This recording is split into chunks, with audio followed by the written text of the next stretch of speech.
നിങ്ങൾ വന്നോളൂ മേഡം. അവിടുന്ന് കുത്തിശാന്തി നൽകുകയും അവസാന ദിവസം ഈ മകളുടെ ശരീരത്തെ ഉയർപ്പിക്കുകയും ചെയ്യുമാറാകട്ടെ.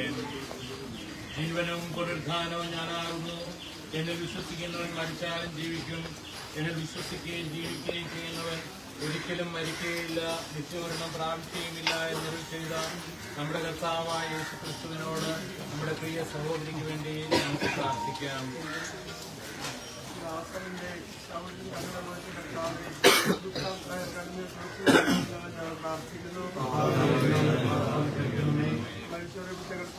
സഹോദരിക്ക് നിത്യായുസ് നൽകണമെന്ന് ഞങ്ങൾ പ്രാർത്ഥിക്കുന്നു. വാഗ്ദാനിന്റെ കർത്താവെ, ഈ സഹോദരിയെ സ്വർഗീയ സൗഭാഗ്യത്തിലേക്ക് ആനയിക്കണമെന്ന് ഞങ്ങൾ പ്രാർത്ഥിക്കുന്നു.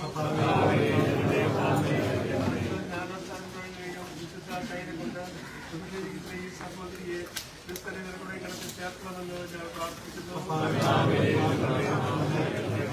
അങ്ങയുടെ തിരിച്ചലും നിരത്തിൽ പരിപോഷിച്ച ഇയാളെ സ്വർഗീയത്തിൽ പങ്കാളിയാക്കണമെന്ന് ഞങ്ങൾ പ്രാർത്ഥിക്കുന്നു.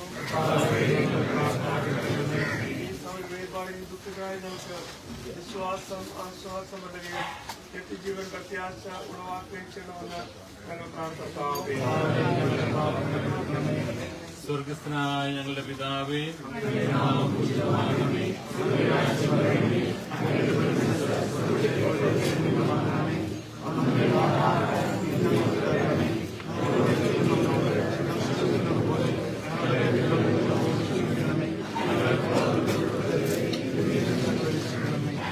കർത്താവായ ദൈവമേ, അങ്ങയുടെ തിരുവള്ളം നിറവേറ്റുന്നതിൽ സർവദാ ജാഗ്രത കാണിച്ച ഈ ദാസ ചെയ്തു പോയ തെറ്റുകൾ ദയാപൂർവം സത്യവിശ്വാസം വഴി ക്രിസ്തീയ സമൂഹത്തിൽ ഉൾപ്പെടുവാൻ ഭാഗ്യം ലഭിച്ച ഈ മകളെ കാരുണ്യവാനായ അങ്ങ് മാലാഖമാരുടെ സമൂഹത്തിൽ ചേർത്തിടണമേ.